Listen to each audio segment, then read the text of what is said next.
Parce que souvent, les réalisateurs n'ont pas d'imagination. Moki en avait. Lui, il était génial.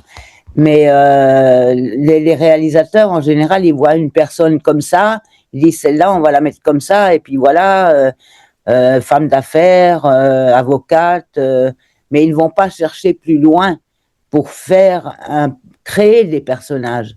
Parce que ce qui est intéressant dans le métier d'acteur, c'est de créer, c'est de jouer, c'est de vivre des émotions différentes, des personnages différents. Et avec Jean-Pierre Mocky, c'était possible. Et voilà.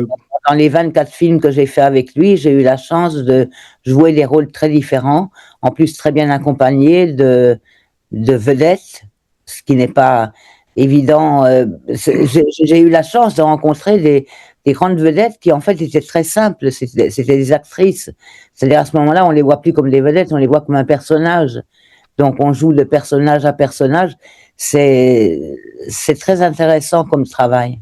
oui, d'ailleurs, j'ai vu le Renard jaune aussi, il n'y a pas longtemps. Oui, le Renard jaune avec Frédéric Diefenthal, Béatrice Dalle. Béatrice Dalle, oui. Formidable. Oui, c'est. Béatrice Dalle, moi je l'ai beaucoup aimé dans 37.2 le matin. Et c'est un film mythique des années 80. Et je me souviens, lors d'un voyage à Los Angeles, j'ai vu que 37.2 était en grand sur Hollywood, sur Sunset Boulevard. Et je me suis dit, tiens, un film français, je le connais, c'est le film de Benex. Et 37.2 a fait un succès mondial, quoi. C'était génial, ce film-là, un très beau film. Très beau film, ouais. C'est vrai que par rapport aux productions de Jean-Pierre Mocky, vu qu'il y a eu il y a eu ses films, il y a aussi Mister Mocky présente, entre autres. Oui, bien sûr.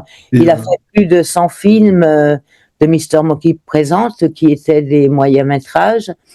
Et il a fait tourner encore plein de vedettes, Laurent Gérard, Michel Piccoli. Virginie Ledoyen aussi, je crois. Virginie Ledoyen, oui, j'ai vu que vous aviez fait un petit post sur Télé. Oui, tout à fait, qui a fait une belle carrière aussi. Et puis Jean-Hugues Anglade, Bruno Pizzulu, énormément de vedettes que j'ai eu la chance de... Claude Brasseur, j'en oublie, il y a eu Victoria Abril, il y a eu tellement de vedettes et ils voulaient tous tourner avec Jean-Pierre Mocky.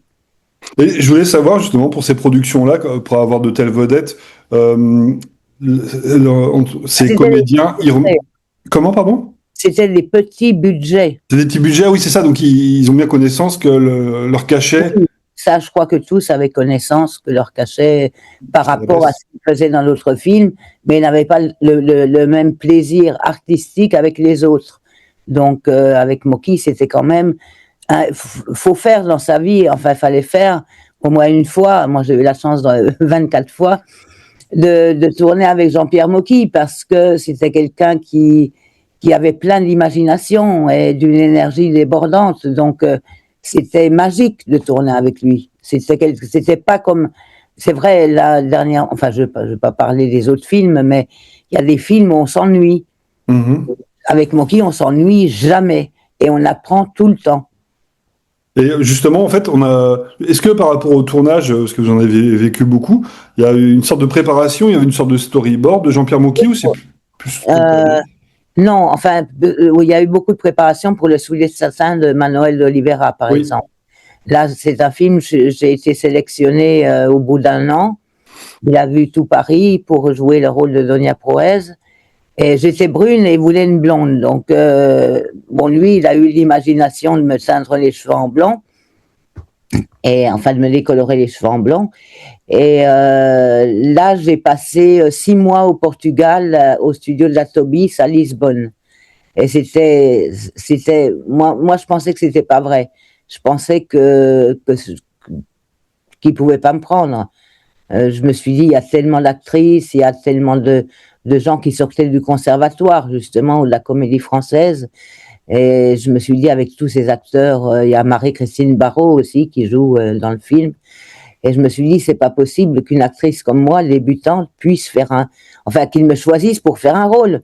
Jusqu'à la fin, je me suis dit, c'est pas moi. Enfin, il s'est trompé de personnage, il va dire, non, je prends une autre actrice. Donc, c'était un émerveillement parce que c'est un des plus beaux films que j'ai fait. Enfin, j'en ai fait de très beaux rôles chez Mocky aussi. Mais le Soulier de satin, c'était un rôle qui correspondait à ce que j'étais à l'époque. J'étais encore une petite jeune fille, j'avais 18 ans, c'était un de mes premiers films. Et c'est un beau souvenir. Donc les deux réalisateurs qui m'ont le plus marqué, c'est Mocky et Manuel de Oliveira. Et pour Manuel de Oliveira, par rapport à votre casting, en fait, ça s'est passé comment? Au Théâtre des Amandiers, chez Patrice Chéreau. Alors, il a vu 1500 actrices, il a vu tout le monde, il a vu les vedettes aussi et tout. Et quand il m'a vu, il m'a fait revenir 3 fois et il m'a fait dire des scènes différentes avec des partenaires différents, etc. Et ça a été long, hein. J'ai attendu 6 mois. Après, il a dit revenez, etc. Et puis finalement, j'étais sa prouesse. Il n'y avait pas l'ombre d'un doute. J'étais le personnage. Donc, et ce personnage, je le ressentais profondément. Et quand j'ai travaillé, parce que j'aime bien travailler beaucoup mes personnages avant, j'avais lu tout Claudel. Donc, j'ai lu L'échange, j'ai lu Le passage de Milly, j'ai lu L'annonce faite à Marie, enfin, toute l'œuvre de Paul Claudel. Et La vie de Camille Claudel aussi. Alors ça, c'est un regret, c'est un film que j'aurais aimé faire. C'était Camille Claudel. Oui, parce que Pierre Claudel, c'est le frère de Camille Claudel. Oui, c'est ça. C'est ça. Donc en fait, et je connaissais bien François Claudel aussi, qui j'ai appris malheureusement est décédé. D'accord. Ok. Ouais, ça m'a fait de la peine parce que c'était quelqu'un qui m'aimait beaucoup, qui avait vu Le Souhait de satin. Et la famille Claudel, je la connaissais, j'allais chez eux à Chatou. Souvent. Oui, bien sûr. Chatou. Et il y avait Anne Consigny aussi, qui était aussi une invitée là-bas. Et j'ai revu Anne dans une très belle pièce qui s'appelle Barrage contre le Pacifique. Et elle joue je crois que maintenant, je sais plus où elle jouait, mais elle doit jouer enfin, je fais de la pub pour les copines en même temps. Vous avez bien raison. Elle joue au Théâtre de Poche de Montparnasse et c'est une pièce magnifique de Duras. J'aime les grands auteurs, donc Marguerite Duras, c'était une grande dame et grande écrivaine et j'aimais beaucoup. C'est quelque chose de très beau que j'aime bien. Ça a été joué en français? En français, okay. On avait un interprète et un conseiller littéraire qui s'appelait Jacques Parcy. Et Jacques faisait l'interprète parce que Manuel de Oliveira ne parlait pas le français. Il savait juste se dire un mot ou deux, mais enfin, on parlait au travers de son interprète. Et le conseiller littéraire était là pour nous donner des indications, etc., etc.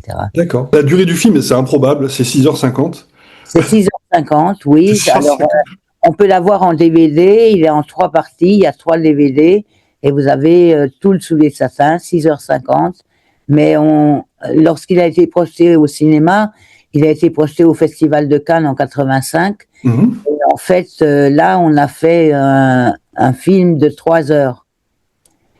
Et puis ensuite, donc c'est la fin lorsque Prouez part avec les morts pour mourir, en fait, et elle laisse sa fille à Rodrigue, dans Rodrigue. Et il y a une autre version qui est en 3 parties, qu'on peut voir. Alors, on peut le voir quelquefois, il y a des projections dans les cinémas ou des rétrospectives et on peut voir le film en 3 parties. C'est magnifique, il y a 4 journées. C'est un très beau film, je crois que, enfin, pour ceux qui aiment Claudel et même ceux qui le découvrent, c'est un très beau film à voir. Et donc, vous aimez comment on appelle ça, les films dits historiques, et par rapport à votre enfance, il y a des liens par rapport aux films que vous appréciez plus jeunes? Enfin, par rapport aux films que j'aimais plus jeunes. Oui, enfant, adolescente. Enfant, adolescente, oui, j'aimais bien les films d'époque, j'ai toujours aimé ça. Je regardais des séries à la télé, comme Les gens de Mogador, avec Marie-Josée Nat, comme, enfin, il y avait plein de, j'ai pas tous les titres en tête, mais j'aimais bien les films de Truffaut aussi, L'histoire de la lâche de Victor Hugo, Les Sœurs Brontë avec Huppert et Adjani et Pizier, je crois. Ce type de cinéma m'intéressait beaucoup. Et aussi du cinéma américain un peu? Oui, cinéma américain aussi, mais c'est plus, alors il y a l'African Queen. Mon actrice préférée américaine était Katharine Hepburn. Donc voilà, et mon acteur, j'aime beaucoup le film aussi Le Faucon Maltais avec Humphrey Bogart et Casablanca avec Ingrid Bergman et Humphrey Bogart, toujours. C'est vrai, on en avait parlé. Je me cite souvent Humphrey Bogart qui en fait ressemblait à mon grand-père maternel. D'accord. C'est Michael Curtis, je crois. Hein. C'est le film Faucon Maltais, je crois, vous à vérifier. Mais... Oui, Faucon Maltais, oui. Ouais, et ok. Et donc, ouais, donc et avec la même, il y a Peter Lorre aussi. Peter Lorre, bien Ouais, sûr, bien M le sûr. maudit. M le maudit, oui. Ouais, Oui, ouais. bien sûr. Ok. Donc, ouais, les films années 40, noir et blanc, RKO. Tout à fait, tout à fait. Ou l'âge d'or d'Hollywood, Gilda avec Rita Hayworth. Oui. Ces films-là, j'aime beaucoup. Et puis, Les hommes préfèrent les blondes avec Marilyn Monroe et Jane Russell. C'était des films Comment épouser un milliardaire. Enfin, tous ces films-là étaient des films. C'était l'âge d'or d'Hollywood, quoi. J'ai eu la chance d'avoir l'occasion de visiter les États-Unis et d'y vivre même un peu. Donc, j'ai visité tous les grands studios, la 20th Century Fox, la MGM et tout ça. On peut visiter les studios. Et c'est vrai que c'est impressionnant, c'est quelque chose à voir dans sa vie, surtout quand on est jeune. Oui. On doit en avoir peut-être plein les mirettes, comme on dit. Oui, là, les mirettes. Et d'ailleurs, c'est rigolo parce que vous avez été élue Miss France en 1980 Oui. Et donc il y a aussi, on fait un parallèle avec Linda Carter qui a été Oui. Miss Amérique et qui a fait Wonder Woman après. Oui, tout à fait, tout à Et, fait. Bah, c'est-à-dire que les Américains sont très friands des Miss, peut-être plus, enfin maintenant ça devient comme ça en France aussi, mais à l'époque, dire qu'on était Miss France en Amérique, c'était toute une histoire. Quand je suis arrivée la première fois à New York, je suis montée dans un taxi et le taxi m'a dit ah mais vous étiez la Miss France. Il le savait. J'étais étonnée. Je me dis mais quand même c'est pas possible. En Amérique je suis tranquille, personne va me déranger et tout ça. Et les gens le savaient. C'est drôle. c'est drôle, ah oui, totalement. Et puis vous avez fait d'ailleurs des films internationaux. C'est le Oui, film avec j'ai fait Eric Stoltz. Ouais, Monet, c'est ça? d'après le livre de Paul Lussulitzer. Et je joue avec F. Murray Abraham, avec Eric Stoltz aussi? Eric Stoltz, bien sûr, bien sûr. C'était le rôle principal du film. C'est l'histoire d'un Golden Boy, enfin voilà. Et Christopher Plummer, à ne pas oublier. Plummer, oui, Massa Merrill, Bruno Kremer. Il y avait une très belle distribution. Mariam Dabo aussi, une Oui. jeune girl, oui, oui. D'accord. Et donc, suite à ça, vous avez aussi, vous m'aviez parlé aussi d'un projet international Avec qui n'a Jackie pas Chan, abouti. oui. Voilà. Il Vous n'a pouvez pas nous en dire plus? le tournage, oui. Ça s'appelait Armor of God. C'était l'armure de Dieu et je jouais une espèce de James Bond girl à la française, enfin à la française. Oui, quelque part, puisque j'étais européenne. Eux étaient tous chinois et on avait commencé ce tournage. J'étais partie avec ma maman parce que ma mère m'accompagnait à l'époque. J'étais jeune et on était parti en Yougoslavie. On a commencé le tournage et tout ça, et il y a eu un accident dramatique. Jackie Chan a eu un problème, il a fait une cascade, il a manqué un truc. Et donc, mais c'était impressionnant parce que les Chinois, il y avait son papa qui était là et en fait, ils réagissent à quelque chose de façon différente de nous. C'est-à-dire qu'ils prennent les choses, ils ont filmé la cascade qui a été ratée. Alors que nous, on aurait été effrayés, on aurait dit, oh là là, on arrête tout et tout. Eh ben, eux, non. Et je me souviens, son père était très calme et tout ça. Et puis après, ça s'est bien passé. Bon, il s'est rétabli et tout ça. Mais sur le moment, moi, quand j'ai appris ça, ça m'a choqué. Enfin, ça aurait choqué. En France, on n'aurait pas fait ça. En Europe, on n'aurait pas fait ça. Et les Asiatiques ont une façon. Et j'aime beaucoup le cinéma chinois aussi. Oui, oui. Vous n'avez pas d'expérience? Ouais, vous avez fait des films asiatiques? Non, je suis pas sûr. Hein. Des films publicitaires, mais Ah pas oui. Ah, vous êtes ok. D'accord. oui, j'ai fait beaucoup de pubs avec les Japonais et enfin beaucoup en Asie, au Japon. D'ailleurs, le premier voyage que j'ai fait, j'ai connu le Japon avant de connaître Paris. Pontoise et j'ai gagné avec OK Magazine un voyage au Japon. D'accord. Et je représentais la France junior. J'avais 15 ans. Et c'était avant Miss France. Ok. Ok. OK Magazine, c'est le groupe Philippe Aki.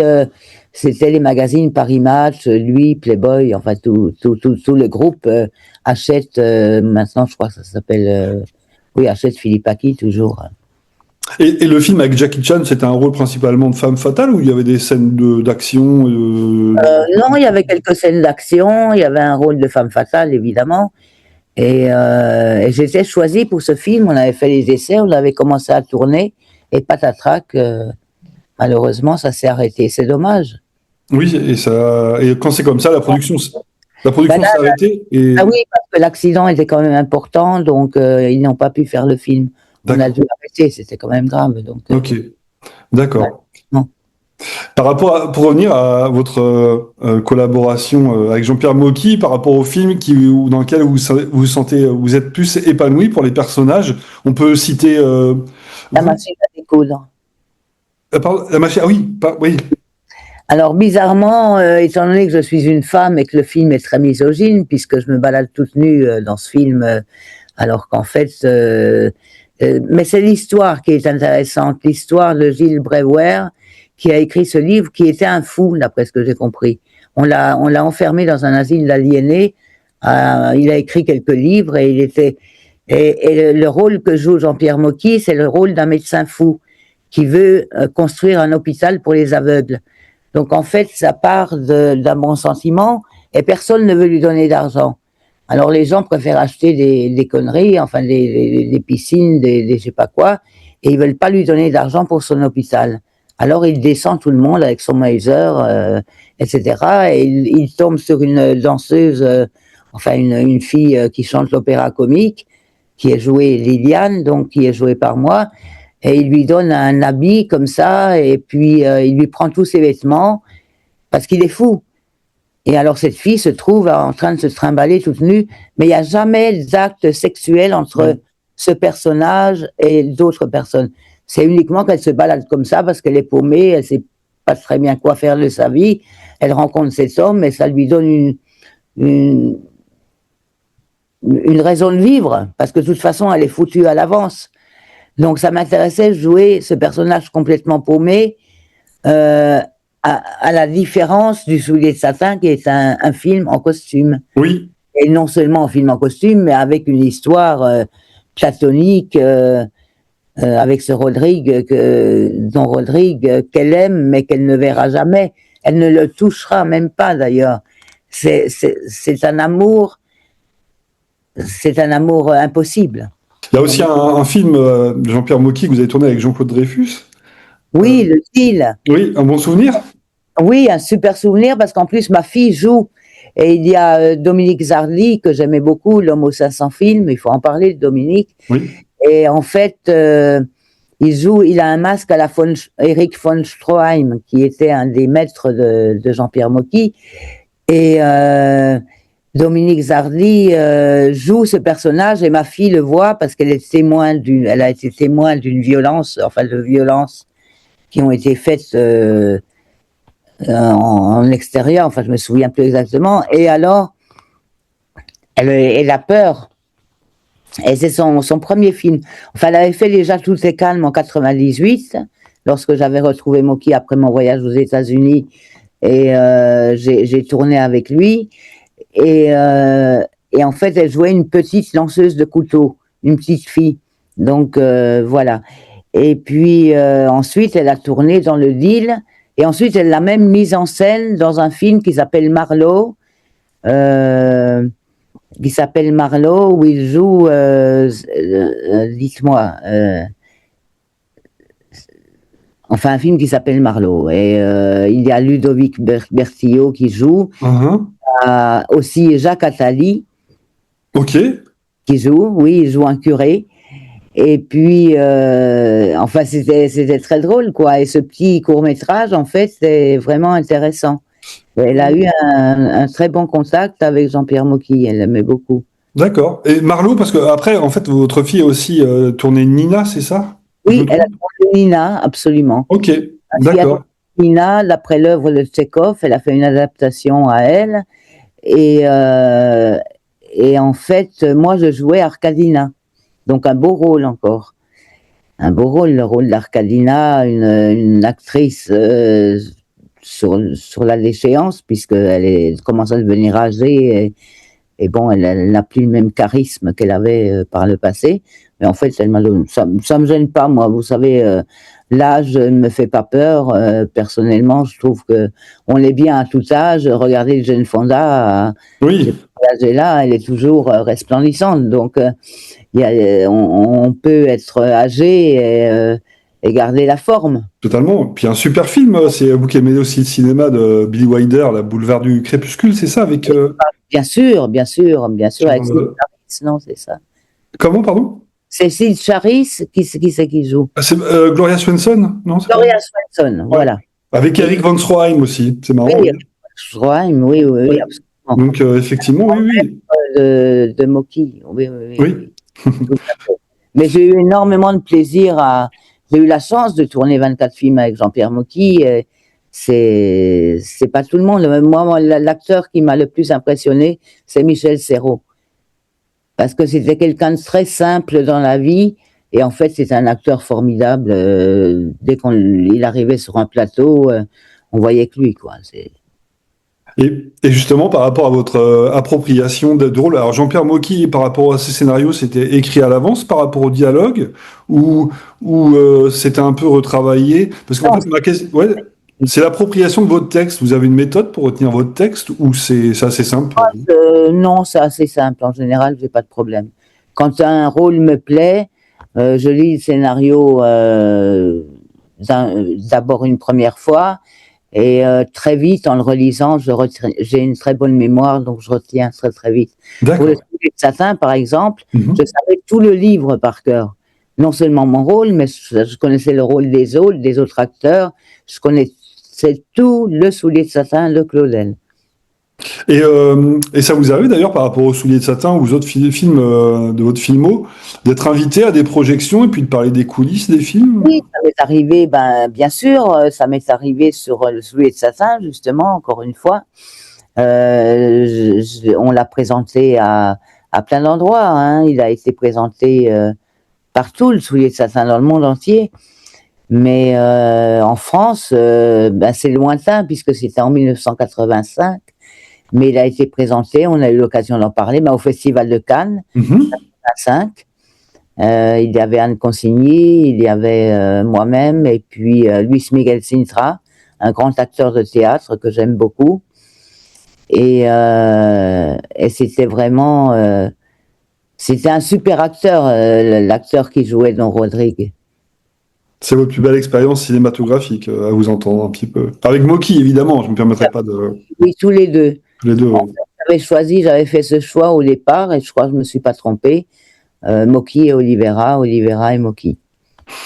En rapport avec le cinéma aussi, il y a un clip avec, de Duran Duran où il y a un rapport avec la Grande Vadrouille, je crois. Oui, tout à fait. C'est-à-dire, on a tourné sur les décors de la Grande Vadrouille, et c'est un vidéoclip que j'aime beaucoup. Il y a une extended version qui est longue, cinéma, et là, il y a un texte où je joue en anglais, et en fait, je joue le rôle d'une révolutionnaire.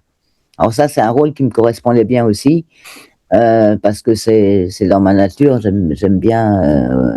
Je suis assez passionnée quand même, et voilà. Et donc j'ai joué ce rôle avec le chanteur Simon Le Bon de Duran Duran. D'accord. C'est un grand plaisir. Et son équipe, ses chanteurs, etc. Et j'ai vu dans votre film aussi que vous aviez, alors ça c'est plus par rapport à ma jeunesse, vous êtes apparu dans un épisode des Filles d'à côté aussi, c'est ça? Oui, j'en ai fait un.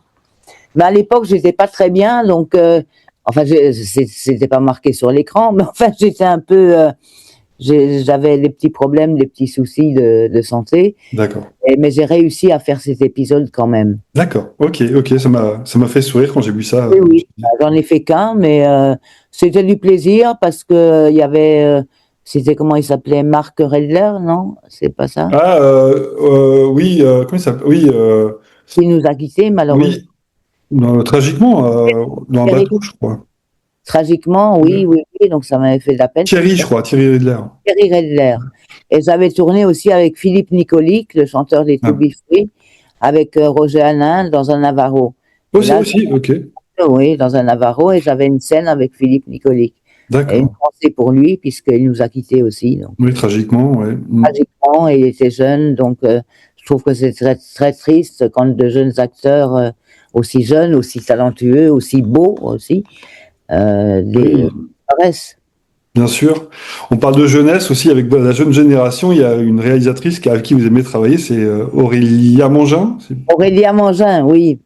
La réalisatrice réunionnaise Aurélia Mangin, avec qui j'ai eu un très bon contact. Je l'avais rencontrée aussi grâce à Jean-Pierre Mocky. Et c'était un dîner chez Bernard Ménez. Et figurez-vous qu'elle s'est souvenue de moi 10 à 15 ans après l'avoir rencontrée. Et un jour, elle m'envoie un scénario et je le trouve sur mon bureau. Et c'était le sujet, c'était jouer la mère d'une jeune fille schizophrène. Et alors, j'ai ce scénario donc je me dis, ce sujet quand même, il y a quelque chose qui m'intéressait là-dedans. Je commence à lire et je lis jusqu'au bout. Et je lui dis tout de suite, oui, je fais le film avec toi quand tu veux. Je m'en fous s'il n'y a pas de budget, s'il y a un budget. Enfin bon. Et j'ai regardé ses films avant, comme j'ai toujours fait avec tous les réalisateurs avec qui j'ai travaillé. Et je trouve sa filmographie intéressante. Elle a une manière de filmer. Ses travelling, ses couleurs magnifiques. C'est une grande artiste, je crois. J'ai essayé de trouver le film sur YouTube, mais je l'ai pas trouvé. Scarlet Blue, oui, il y a des extraits peut-être. Des extraits peut-être, oui. Des extraits, il y a un très bel extrait, une bande-annonce qui est bien. Et puis il y a d'autres de ses films sur YouTube, vous allez trouver plein de ses films. Elle avait fait Front Narcisse aussi, juste avant. Et là, on a un projet pour un autre film qui s'appelle Le Soupir des papillons. Et on cherche de l'argent aussi, si vous pouvez. On va relayer. Bah oui, c'est vrai que l'avantage maintenant pour les sous en fait pour. Oui. Quand bien même maintenant avec la technologie, avec des petits appareils comme ça, par exemple, on peut. Maintenant, tout le monde peut faire des films, oui, mais faire des films. Et on cherche des producteurs et tout ça, donc si ça intéresse quelqu'un, c'est un très beau film. D'ailleurs, vous pouvez inviter Aurélia aussi, si vous voulez, pour vous en parler. Ça sera avec plaisir. Voilà. Et donc, par rapport à vos projets... Justement, j'ai ce projet avec Aurélia Mangin, qui s'appelle Le Soupir des papillons, où je dois jouer normalement le rôle d'une bonne sœur. Alors là, c'est encore un challenge, parce que c'est quelque chose que je n'ai jamais fait, ça. J'ai jamais joué une sœur. Et j'ai fait un film récemment où je jouais un personnage historique, mais j'ai pas le droit de dire quel film, parce que la production a dit c'est Netflix et tout ça, vous n'avez pas le droit d'en parler. Ok. Alors, je vais pas les. Non, bien sûr. Donc j'en parlerai pas. C'est génial. C'est génial, oui. J'ai eu un rôle intéressant avec des acteurs de qualité aussi. Et je me suis beaucoup amusée sur ce film. Ok. Donc ça en fin d'année, normalement. Voilà, c'était la question, en fait. Vous voyez, pour essayer de gratter une petite information, ce serait plus en fin d'année que c'est diffusé sur Netflix. En fin d'année sur Netflix, oui. Chouette, bon, top. Voilà. Par rapport à votre filmographie, on a évoqué quelques films. Est-ce qu'il y a des films dont on n'a pas parlé, que vous souhaitez mettre en avant On ne parle pas assez souvent. Alors, il y a Madame Hyde, j'ai vu, mais est-ce que c'est un petit rôle, c'est ça? Non, oui, c'est un petit rôle. Sinon, il y a Mods de Serge Boson. Mods, d'accord. Où je joue le rôle d'une professeure d'économie politique. Et c'est un personnage complexe aussi. C'est intéressant de voir ce film. Il est dans le même DVD que le film La France qu'il avait fait. D'accord. Vous pouvez Mods dans ce DVD-là, ou sinon le trouver sur Internet. Je pense que ça se trouve. C'est un beau film. C'était les débuts de Serge Boson. Il était tout jeune, tout beau. Bon. Et puis voilà, j'ai eu la chance de faire ce rôle. Mais je crois que lui, il avait beaucoup aimé La machine à découdre, justement, de Jean-Pierre Mocky. Et il en avait fait une chronique, il avait fait une critique, je sais plus. Mais par contre, on m'a jamais invité pour en parler de ce film. Et c'est bizarre. Pourquoi, selon vous? Je sais pas. Peut-être parce que c'est un film très misogyne et qu'on n'a pas osé me poser certaines questions. Mais moi, avec le recul, j'ai pas eu de... Je suis contente de l'avoir fait. Je suis contente d'avoir participé à ce projet. Ah, c'est vrai que comme ça, en fait, en y repensant, à notre époque, ça aurait été compliqué de produire un tel film, je pense. Oui, oui. Mais, Il y a bon. des scènes très belles, pas rien qu'avec moi, avec une petite fille. Mais c'est vrai, c'est pareil. C'est des scènes qui, aujourd'hui, seraient peut-être censurées parce que il y a de la violence et tout ça. Oui, Mais c'était une autre époque. Mais aujourd'hui, il y a de la violence aussi. Il y a de la oui, violence partout. Donc, au cinéma, ce sont les personnages.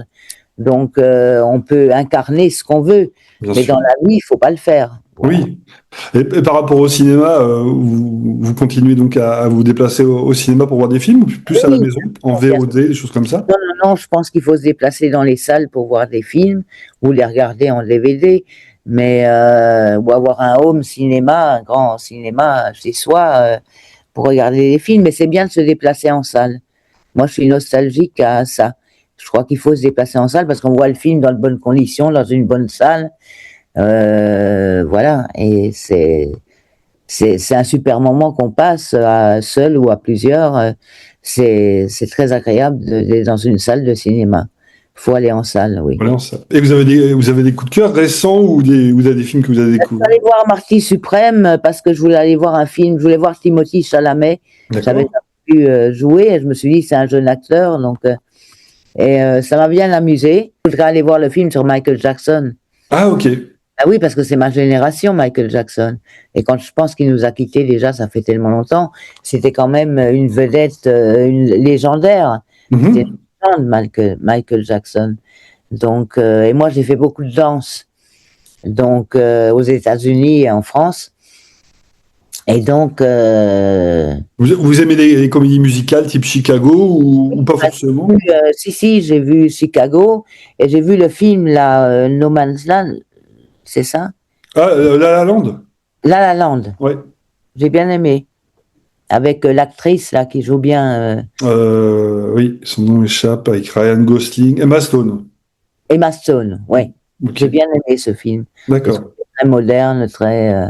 Sinon, j'aimais bien j'ai la nostalgie des comédies comme La fièvre du samedi soir avec Travolta ou Olivia Newton-John dans Grease. D'accord, oui. Voilà, ce type de comédie musicale, ou alors les grandes comédies musicales de l'époque, Chantons sous la pluie, avec Gene Kelly, que j'ai eu la chance de rencontrer à Paris. Vous l'avez rencontré? Oui, j'ai rencontré Gene Kelly. J'ai eu la chance de le rencontrer, je me souviens, et c'était une grande rencontre, parce que pour moi, c'était comme rencontrer le bon Dieu, quoi. Rencontrer Gene Kelly, c'est pas donné à tout le monde. Un beau souvenir alors. Donc ce serait le Belle genre de rôle que vous aimeriez faire Ah oui, mais je l'ai avec... fait en étant Miss France à Londres, Oui, avec Miss Belgique. J'avais une photo, mais je l'ai plus là, où je chantais Chansons sous la pluie. Je faisais un peu de musical avec la Miss Belgique. Et c'était un super souvenir. Parce que là-bas, à Miss Monde, il faut faire des talent shows. C'est-à-dire qu'il faut montrer qu'on a le talent de faire quelque chose. Donc moi, j'avais chanté Singing in the Rain.